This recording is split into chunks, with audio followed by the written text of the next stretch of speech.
You wanted the best. You've got the best podcast. The hottest podcast in the world.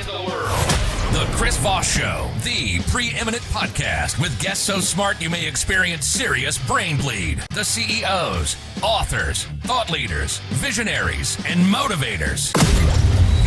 Get ready. Strap yourself in. Keep your hands, arms, and legs inside the vehicle at all times, because you're about to go on a monster education roller coaster with your brain. Now, here's your host, Chris Voss. Hi, folks. This is Voss here from the ChrisVossShow.com, the ChrisVossShow.com. Welcome to the big show, my family and friends. For 13 and a half years, it'll be 14 in August, we've been doing this show. And we have nothing better to do, clearly, with our time. And we have some of the most greatest minds that come on the show. None of them are me. So as always, we'll be talking about an amazing author and her latest book that comes out March 21st, 2023. But before that, we have to shame you with the plugs. Of course, refer the show to your family and relatives. Tell them to go to youtube.com/Chris Voss, goodreads.com/Chris Voss.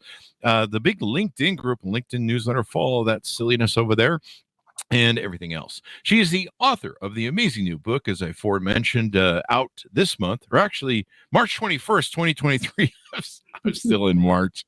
I'm just dragging this year, man. I'm just not accepting it. I'm about 2 months behind, I think, at this pace. The newest book came out March 21st, 2023. Benjamin Banneker and Us: 11 Generations of an American Family, by Rachel Jamison Webster. She's on the show joining us today to talk about her amazing insight and research in this book. It took her years to compile and is an integral part of the history of America. An integral part of America, as they say, if you're not throwing away Bud Light these days. I don't know. There's a joke there somewhere. People move on. Rachel Webster is a professor of creative writing at Northwestern University and the author of 4 books of poetry and cross-genre cross-genre writing. She has taught writing workshops through the National Urban League, Chicago Public Schools, Gallery 37, and the Pacific Northwest College of Art. She's got more college than I clearly have, because I can't even pronounce genre. She's been working to bring diversity and anti-racist awareness into creative writing curricula. Rachel's essays, poems, and stories have been published in outlets including Poetry, Tin House, and the Yale Review. This is her first nonfiction book, and she lives in Evanston, Illinois, with her husband and daughter. Welcome to the show. Rachel, how are you? Thank you. Great to see you, Chris. How are you? Well, you're the only person who ever said that, because most people aren't great to see me or happy to see me, but that's another story. I don't know. There's a joke there somewhere. So give us your .coms, wherever you want people to find you on the interwebs and get to know you better. Oh, that's great. Yeah, RachelJamisonWebster.com. That's my website. I'm also on Facebook and Instagram under my name. There you go. So congratulations on the new book. These are always fun. What motivated you to write this book? Well, it is a story about America, as you said, and I grew up in a little town in Ohio, so in kind of a small rural town, and didn't really think I would ever write about where I was from. I grew up definitely thinking about myself as an American. My family thought of ourselves. We identified as Americans proudly. And then, as the political divisiveness sort of erupted around 2015, 2016, I started thinking that I would like to start analyzing and reflecting on the place I grew up. Right around that time, I was at my cousin's wedding talking to another cousin who mentioned something about our mixed race ancestry and our many generations of African American ancestry. Wow. Right. So that came out of the blue. I didn't know anything about this. And my parents, we had just recently gotten my father a ancestry.com package for Christmas. So I asked to see his results. And of course, Northern Ireland or Northern Europe was colored in, and so was Senegal and Gambia. So there it was. There were a couple different avenues of information pointing me to the fact that although my family, we had always thought of ourselves as very American, we had passed as white, we had denied the part of the ancestry that was African American. Wow. So I thought, yeah, right. So I thought that was interesting and something to explore. So give us like a 30,000-foot view of the book. What do you kind of find, and what readers are going to see inside of it? Great, thanks. So basically, the stories go all the way back to the late 1600s. And one of the ancestors that we descend from was the sister of Benjamin Banneker. Benjamin Banneker was this amazing figure. I didn't learn about him in school. So that was another moment of humility and realizing how much I hadn't been taught about American history. But here he was, this Black scientist. He was a free person of color, born in 1731, and he ended up becoming a self-taught scientist. He was an astronomer. He published best-selling almanacs in the Revolutionary era, and he helped survey Washington, D.C. So because he became famous in his lifetime, people took the time to record his family stories and his ancestry, which means we could go all the way back to the late 1600s to his grandmother, Molly, who was an indentured servant from England, a poor working class woman from England. And she had children with Banneker, who was kidnapped into slavery from Senegal. So I tell the stories of the ancestors. Each historical chapter is a story of the ancestors, or one of them, or one generation. And then the present day chapters are conversations between me and my cousins. So I had, this is another part of the story, but I had a long pause before I knew how to write this as a book, because I felt that it was very ethically complicated and problematic, and maybe not even possible to write this book well as a white person who had not grown up in Black culture. And luckily, as I was in that debate, my cousin Edie got in touch with me and said, we need to talk about our family. And so my conversations with my Black cousins, who are also descendants of the same family, those are every other chapter. So it's sort of a chapter in the past, then a chapter in the present. Wow. And everyone gets to contribute and talk about the experience of being Black and going through the generations of family. Yes, exactly. Wow. So go ahead. I was going to say, this is reading from the PR thing in 1791. 1991. In 1791, Thomas Jefferson hired a Black man to help survey Washington, D.C., and that was Benjamin Banneker. And this gentleman was a mathematician, writer of almanacs, one of the greatest astronomers of his generation. This guy's brilliant. Like, he does everything. I'm reading the Wikipedia page. I can't even say Wikipedia. This guy's an astronomer. He's writing almanacs. He's a surveyor. He's a farmer. He's like the Renaissance man, jack of all trades. Exactly. And him mapping out, I guess, Washington, D.C. and doing all this stuff was integral to our whole history.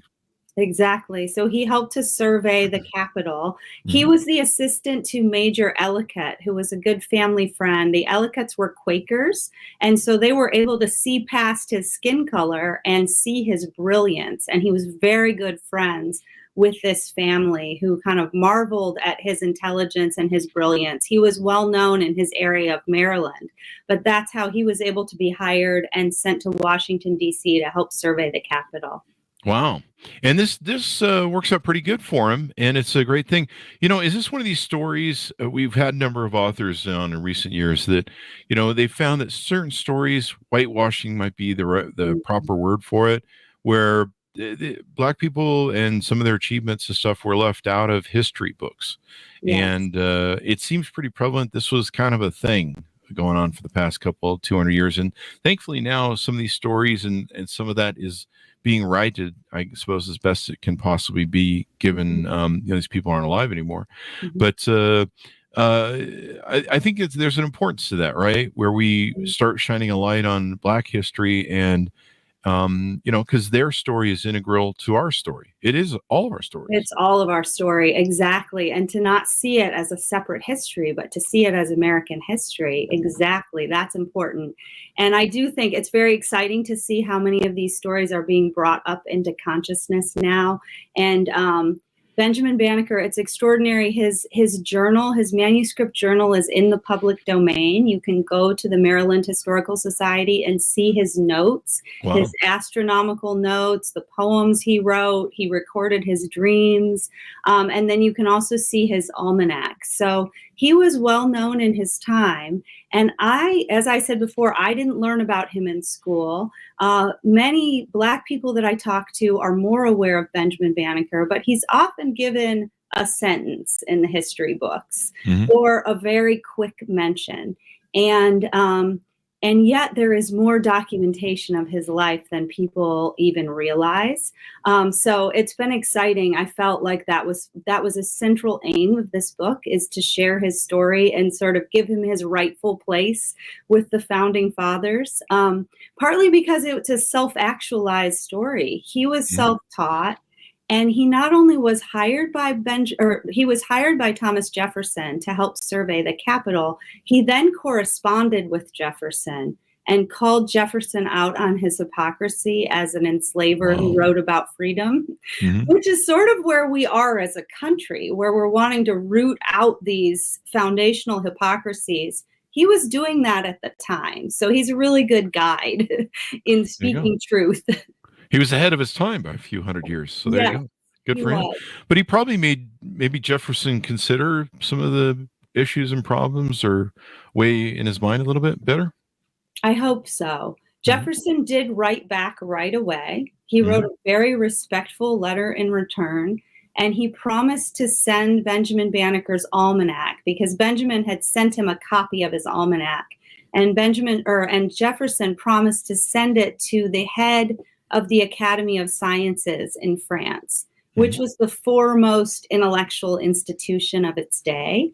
So Jefferson did want it to be recognized as evidence of what was possible for African people. And there you go. Rare. Yeah. Well, I mean, this is a tough era to become self-educated too. I mean, he didn't have, I don't know if he had access to libraries, or how was he able to get access to any sort of training or knowledge, or you just figure it out on his own? I think he spent a lot of time observing nature. I know he did. He also was able to go to 2 years of Quaker school. And there was a school in the area that didn't discriminate in terms of color. So he was able to attend. And his schoolmaster was so impressed with him that he would lend him books. And then I believe he also purchased books on his own, because there are accounts of his library in his cabin. So I think he was probably doing anything in his power to borrow books and to read books and to teach himself. There you go. Now, the title mentions 11 generations of an American family. How does the 11 generations play into the book? Well, it's sort of, I would be the 11th generation. So all of us alive now are grappling with where the country is in this moment and looking at what we're going through now. And then it goes all the way back to the generations that I mentioned, Benjamin and his sisters, but also his parents and his grandparents, who were brought here when this was just a conglomerate of colonies. It wasn't even a country yet. So I thought it was really interesting to think about what they were witnessing as the idea of America was taking shape, and what we're witnessing now as we're sort of in a revision period for what this even means.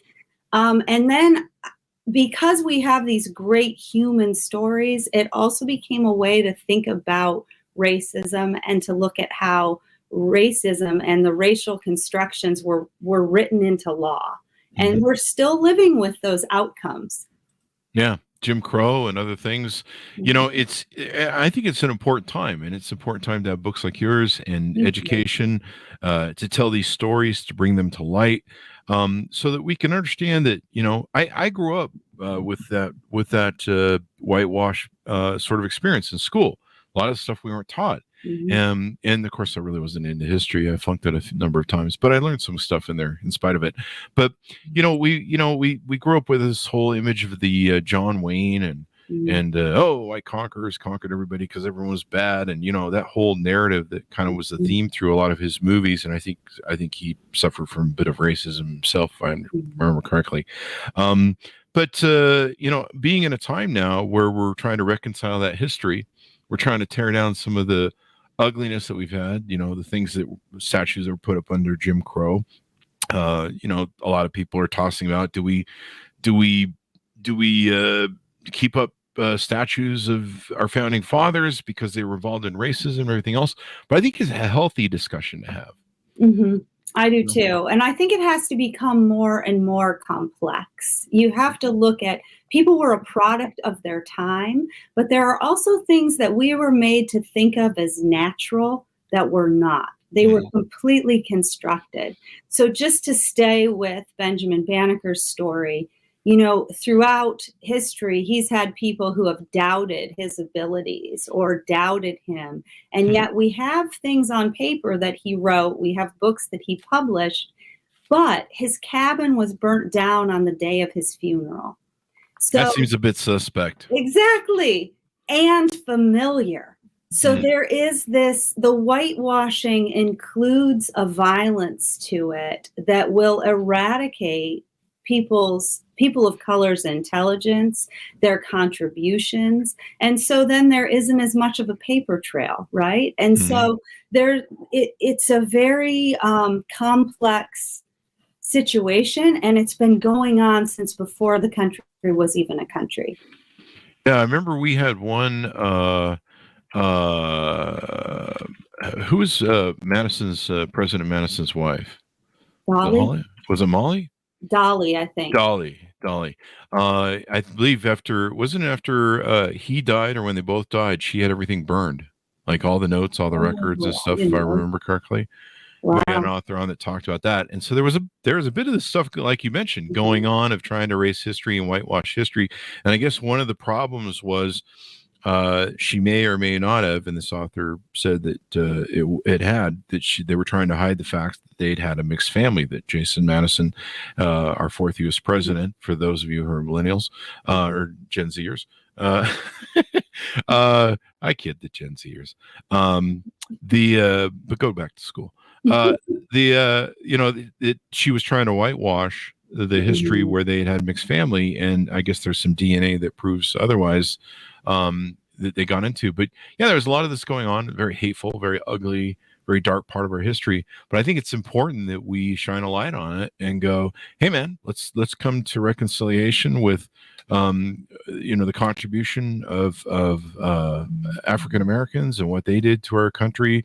Everybody else, we need to recognize everybody else. I mean, we did some ugly stuff in this country. We were still doing it in the 1950s when we set up internment camps for the Japanese. We're still kind of struggling with it. I mean, you see how we're struggling with it in George Floyd and other things. I mean, recently there was a young black gentleman who was shot just for knocking on the wrong door. Thankfully, looks like they're prosecuting that. But I think these discussions are really important, because they shine a light on these, and we need to sit down and have these conversations, I think. Thank you. I do too. A central method in the book is conversation. It's me having conversations with my cousins, and I really believe in that. I believe in showing that and understanding that these conversations won't be easy. They won't be perfect. We'll all make mistakes, and yet it's so important. And I'm so glad you took the conversation to the Dolly Madison story, because I do think that one of our central denials in this country is how related we are. We are very interrelated. And that was, the central discovery of this book, is that just like my family left out our Black history and our family history, the country left that out in their origin story. And then I had this incredible opportunity to get to know my cousins and have a fuller, truer history, and for us to acknowledge each other as relatives. And there is a lot of that to be done. There were a lot of mixed race families, and old families in this country do have cousins across the color line. And the difficulty is that story is very painful because it was almost always white enslavers, male enslavers, having unconsensual sex with their owned enslaved women. And so there's a lot of pain. And yet I think to be able to acknowledge that pain and acknowledge that reality is just central to figuring out how we go forward. There you go. I mean, in our Constitution, it says, "We, the people of the United States, in order to form a more perfect union." Perfection is never achieved. So we're, for what, 200 and almost 50 years, we've been on a journey to try and find a perfect form of democracy, the republic, and who we are as a nation, our identity. And we'll probably always be on that journey. But the better we can come, the more we can work, the more, like you mentioned, we can converse. Do you have any stories or things you want to share out? Maybe something you surprised you in the research in some of your relatives and their contributions to the story? Thanks for asking. Yeah, there were so many moments that felt like beyond synchronistic or beyond what we could have planned. So we started to get in a flow of working on this book together, and we would be we'd be thinking about something and one of the others would be as well, and we'd call and we'd just sort of be on the same page. But one of the most powerful moments like that is I was supposed to talk to Robert, who's one of the main contributors to the book. And again, they all shared their own stories, but they shared their research as well about the family, which is why I was able to do, many years of research in a few years. In any case, Robert and I were supposed to talk on January 6th, and I was working on the chapter about Benjamin Banneker surveying the Capitol. So I was doing all this research about the Capitol, about Pennsylvania Avenue, followed the line of the Star of Sirius, which was Banneker's favorite star. So I'm doing all this writing, and right at the time Robert and I were supposed to talk, all of a sudden I hear from the other room, my daughter's on Zoom with her social studies class, and the teacher says, "Put on the TV, this is history happening right now." And it's the insurrection of the Capitol. Oh, wow. So here we are. I have been writing for 2 days about the design of the Capitol and about these men standing there visualizing a Capitol devoted to freedom. And in real time, we are watching this, other people who believe that they're protecting freedom, I don't agree with that, storming the very Capitol. And I was able to be on the phone with Robert, who is a Black man in his 70s, my cousin, and we were processing what this would look like if those were Black Lives Matter protesters. Yeah. And how different. And so there were so many moments where I would be thinking that I was writing history, but it would sort of rear up into the present moment, and it would feel like I'm seeing this repetition of racialized violence, or the same symbols being trotted out, the same anxieties being on display. So there were moments, that's kind of a dark story. But it's true. It's something we have to face. Yeah, there were moments too, they felt like confirmation, like, okay, we're supposed to be working on this book right now. And if any healing is possible or any sort of awareness, we're going to come to it together by having these conversations. Yeah, it's something that we have to, because we've never sat down and reconcile it, I would say, is the reason we're reliving it. One of the most, we've had a lot of authors on who wrote about the day. In fact, we had the Capitol Police officer that day on for his book. And when I saw, I was horrified. I was in high anxiety. My heart was, I finally had to just go lay down because I'm like, I'm going to have a heart attack. I was so just enraged internally. So when I saw the Confederate flag in the Capitol, which had never gotten that far in the first Civil War. If you, Mhm. it's interesting I reference it that way. But to see that flag in the Capitol just was a glaring, just a blow, just shock that Jesus, we've never reconciled this whole thing. These people are Right. still on the losing side of that thing, trying to make it work. And to me, that was probably the most significant sign. I don't know. There's so many different things that went on that day, but to me, that was like, this has not been reconciled. We have not dealt with this. We have not faced this. We have not faced the ugliness of the thing, and we still have people that think it's really cool to be on the traitor side of what really was a traitorous attack on America when it came down to it, Exactly. and they lost. And somehow we built a lot of statues. I mean, it was part of Jim Crow and some people that were trying to intimidate black people and keep the dream alive of the Confederacy and all that crap. They built these statues everywhere and turned these guys into celebs, and we kind of slept through it a little bit, but turns out we knew that they knew what their wink and nod was about. I didn't even realize it until I'm like, what's going on? Wait, where did this come from? And, but it was an important thing because I think they made it shine a light on more of us that, hey, this isn't reconciled. And that's why stories and books like yours, I think, are important. The only thing man can learn from his history is man never learns from his history, and thereby he goes round and round. So until we sit down and reconcile this stuff and deal with it, hopefully we can keep from having some sort of another crazy insurrection or some guy who almost takes democracy away from us. I agree. I heard you say the first Civil War. Yeah, that kind of slipped, but maybe it's appropriate. I don't know. It was kind of a mini Civil War, really, when it came down to it, the second one. Yes, and I'm not sure we're through it, honestly. I think that we still have people, militias, and people who are nursing this insecurity and hatred and violence. And so we are living in really interesting and really difficult times. But I saw that the same way. It felt like just the ugly subconscious sort of boiling up in the country. So I hope. At the same time, I've been getting so many notes since this book came out just about 3 weeks ago from people who have similarly multiracial ancestry. And they're thanking me because they haven't known how to talk about it or how to reach out.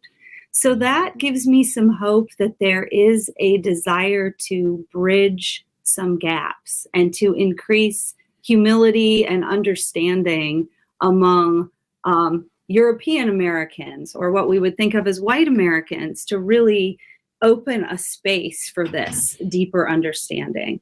There you go. And hopefully stories like this make us realize, hey, we're one people. We're American. I don't want to take away people's identities and cultures and ideologies and stuff that they've been raised with. But we do all need to come to the conclusion that, hey, we're all Americans. We all need to get along, in the famous words of that one gentleman. Why can't we all get along?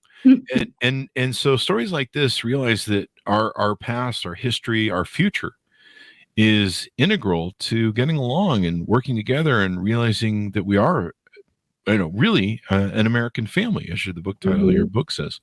And so it's a small tide pool of the bigger ocean of what America really is and what got us here. And, and facing your demons is the best way to resolve them. So that's kind of the area that we're in right now. Yeah, exactly. There's a lot of white fear. There's and it needs to be faced. Yeah, definitely.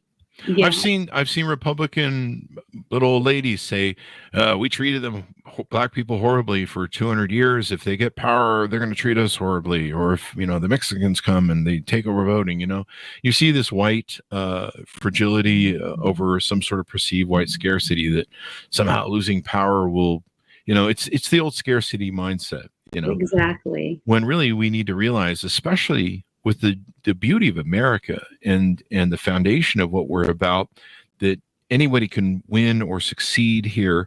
Their dreams can come alive, read off the Statue of Liberty, and that a rising tide lifts all boats. And that's really the story of America when it comes down to it, or it should be. But as always, we're working to form that perfect union. And it's always going to be the yins and yangs, as President Obama put it, where we're always going to be trying to zig and zag and find where we need to go. I believe zig and zag was the quote he used. So there you go. Anything more you want to tease out about the book before we go? Well, it was just such an honor and a pleasure to tell the stories. And even though it sort of centers on Benjamin Banneker, there are a lot of good stories about women in here as well. Because part of what I wanted to do was upend this individualistic narrative that we get and sort of the great man model of history, and really look at the fact that we're all a part of our context, our families, our community. And so it was fun to discover these heroic women. So his mother was an herbalist and a healer, a businesswoman, and she actually went to court to argue for the freedom of her children. Wow. And then so I mean, really brave women. And then his grandmother, Molly, who came from England, she was sentenced to die for spilling a bucket of milk. So her story really illuminates the hardships that were happening to working class people in Europe who were coming here, with nothing. And so she only escaped the death penalty because she knew how to read. So she came here as an indentured servant and then partnered with an African man. So I think we have always had these heroic stories with us. We have more than just a story of suffering once we start opening it up. And there were a lot of heroic women in the line, too, that I got to learn from as I wrote the book. Yeah. Well, without that foundation, I mean, he probably couldn't have pulled off some of the things he did. And, I mean, certainly if you've got smart parents, they help you, maybe guide you down a pathway to be smarter. My parents were smart, so clearly something wrong happened in my training, but there's that. But no, this is great. And it's a beautiful story. I didn't even know about this gentleman. And I learned so much about how, the history of Washington, D.C. and laying it out. And certainly he had more going for him at a young age than I do now. So props to him. You have a much bigger audience, probably. Well, I mean, but I mean, he didn't have Zoom. So, right. That's the almanac was like the iPhone of its day. There you go. He was all about the latest technology, like you. Yeah. And writing books and stuff like that back then, that was like no small feat. I know. He didn't have Amazon. What was it that we used for writing the book? Amazon. I know. He didn't have Chat GPT. Didn't have Chat GPT. Yeah. Now the Chat GPT, the AI is going to take over the show next week, and so people are just going to come on and talk to a bot, which I've had some people tell me is not going to be that much different. Well, it's been wonderful, Rachel, to have you on the show. Thank you very much for coming on with your Thank insightful you. It's been great to authoress. be here. There you go. So much, Chris. Give us a .com so people can find you on the interwebs to get to know what your story is better. RachelJamisonWebster.com. There you go. And folks, order up the book wherever fine books are sold, because alleyway bookstores can be dangerous and you might need a tetanus shot. I don't know what that means. It just sounded always good. You can order it wherever fine books are sold. Benjamin Banneker and Us, 11 generations of an American family. And you should learn about his history. It's pretty cool. I was going through his Wikipedia. I don't think he wrote it, but maybe he did. I don't know. Wikipedia's been around for a long time, but it's really interesting. And this intertwines with Thomas Jefferson and part of the history of our country. So it's important. The more you know, as it were. Thanks so much for tuning in. Go to goodreads.com/Chris Voss, youtube.com/Chris Voss, all those crazy places on the internet where the kids play. Thanks for tuning in. Be good to each other. Stay safe. And we'll see you guys next time. And that should have us out.